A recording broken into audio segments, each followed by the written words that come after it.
And this is Good News exclusively on Talk Network Radio with Dick Baumbach. I'm Jeff Heiser with Dick Baumbach. And how are you, Mr. Baumbach, today?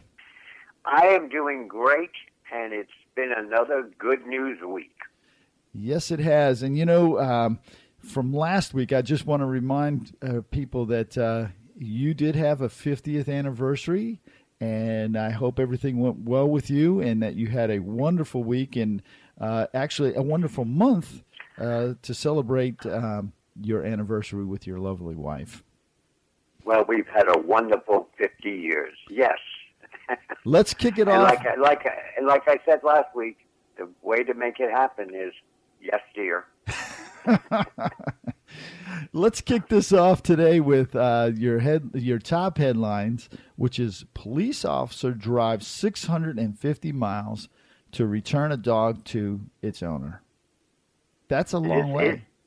This is true. A New Jersey police officer, he came up on an accident.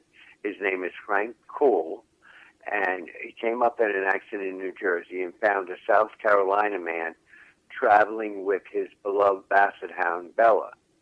The man, the accident victim, needed attention, so Bella went to the local Humane Society. The organization said they could only keep the dog for a week. But wow. The victim could not retrieve the dog because he was still in the hospital, and the co-owner could not get up to New Jersey from Myrtle Beach to take her home.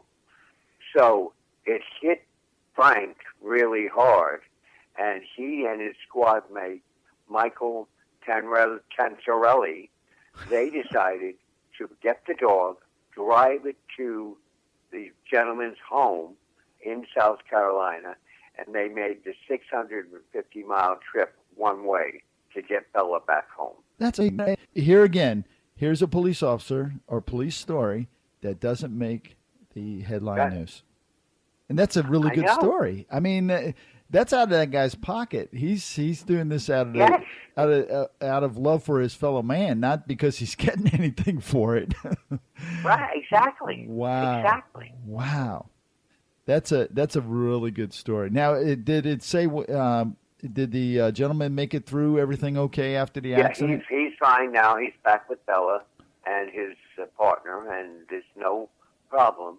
But again, it's like you said, Jeff. Here is a good, positive police story, and no mention of it. No, I did not see any of that in the news over the last several months at least. So, no. Your next story is pretty intriguing. A 14-year-old girl convinces Tesco to stop selling eggs from caged hens.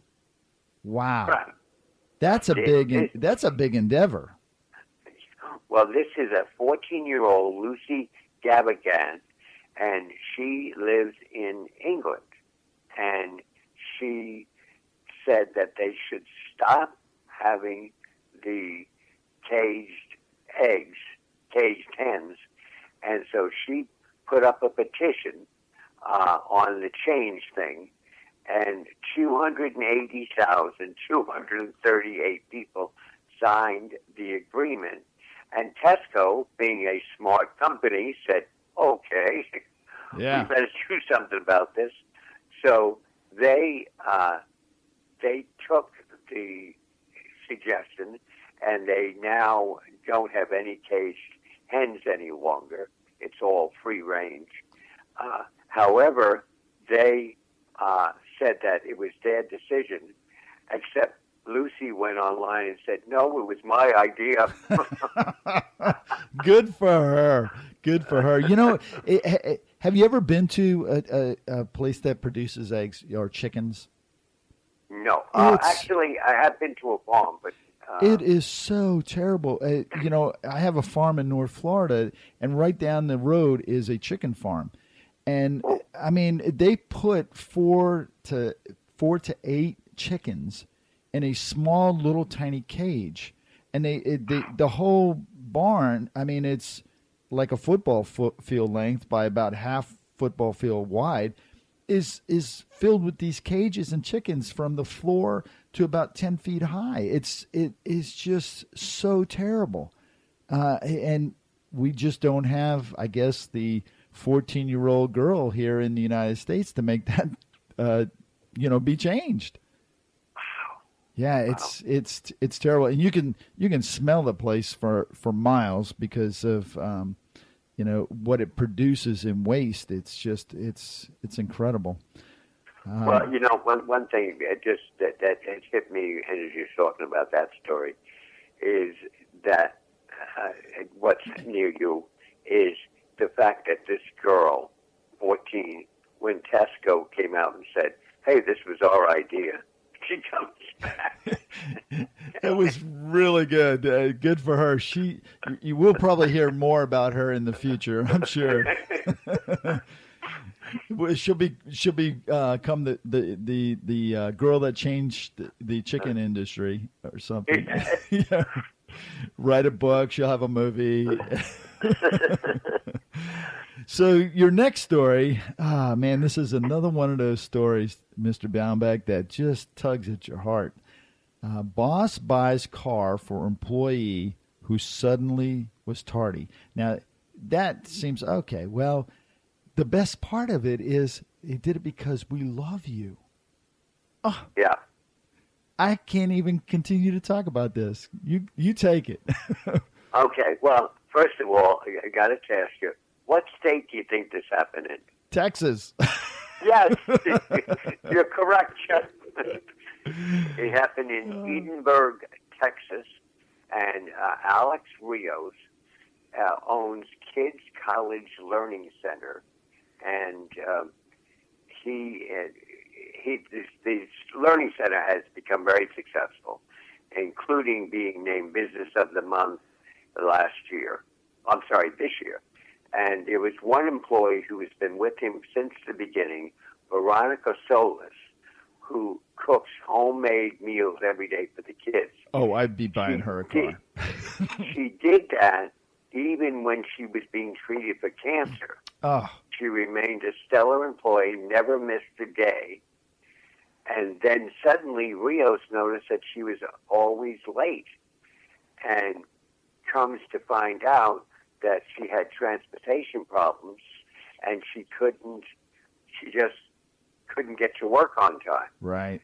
So he decided to go buy her a new car, and he surprised her at work. Wow. That's such a good story. That really is. How many bosses have you ever had that bought you a car? One, two, three. None. I think I've had a boss that wanted to take my car. Not give me one. That is such a good story. That really is. Your next story is not directly tied into this, but it's close. Tesla's autopilot feature saved sick driver's life. Yeah, and this is, again, another one of those stories that, we've heard negative stuff about Tesla, as we both know. But this case here, there was this gentleman, his name is Joshua Neely, and and he was driving home from work in his Tesla Model X when suddenly he felt very severe pain. And what he did, he decided to put the car on autopilot and direct it to the nearest hospital. And basically he was having a pulmonary embolism that could have, if it got into his lungs, just finished him. Yeah, he would have been done. And had he pulled over, he would have had, it was 20 miles to the nearest hospital. Had he pulled over, he would have had to wait for the EMTs to come and everything. Right. And the doctors say because of what he did, he saved his own life. That's crazy. Now, let me ask you about this, because this is very intriguing. Autopilot feature. Now, did he actually put in the place and said drive there? That's correct. Wow. You know, he directed it to the autopilot feature and directed it to drive to that hospital. that in itself should be all the incentive that is needed for the entire auto industry to get this type of thing in place. You know, we've just seen where Uber is going to have self-driving cars, no drivers in them, and Google is talking about the same thing, and so is Apple. But this is actually taking place. This isn't something that's like, oh, well, it's, 10 years from now. This actually saved a life. That's incredible. Yeah, and again, that's what still stuns me is, we see on the nightly news about Tesla having an accident, etc. Yep. And here's something that this Tesla car did correctly, and nobody's talked about it. Yeah, I know. I have to share with you. I went out and I was looking at Subarus, and we test drove this Legacy Subaru, and the guy says, take your hands off the wheel and put them behind your head, and just let the car go. And so I did, and the car drives itself. It stays in the lanes, Wow. and you can make it. If you pull it to the side, it'll come back into the lane and what have you. And I thought that was just incredibly amazing. And it detects, vehicles in front of you, and it'll brake and stuff. But this is autopilot, man. Wow. Wake me up in 2 hours when I get to the hospital. Wow. That's amazing story. Amazing story. Well, I'm not going to ask you what you have for us in next week. I want it to be a big surprise for everybody. So don't say anything, okay? I won't say a word. But I know you have some really good stories coming, and I just want to let everybody know that those good stories are only heard exclusively here on Talk Network Radio, and you can only get Dick Baumbach and his good news stories here on Talk Network Radio, and we greatly appreciate you being here. Well, thank you so much for having me, and I look forward to next week and giving more good news stories. Thank you, Mr. Baumbach, and we'll see you then. Take care. Thank you, sir.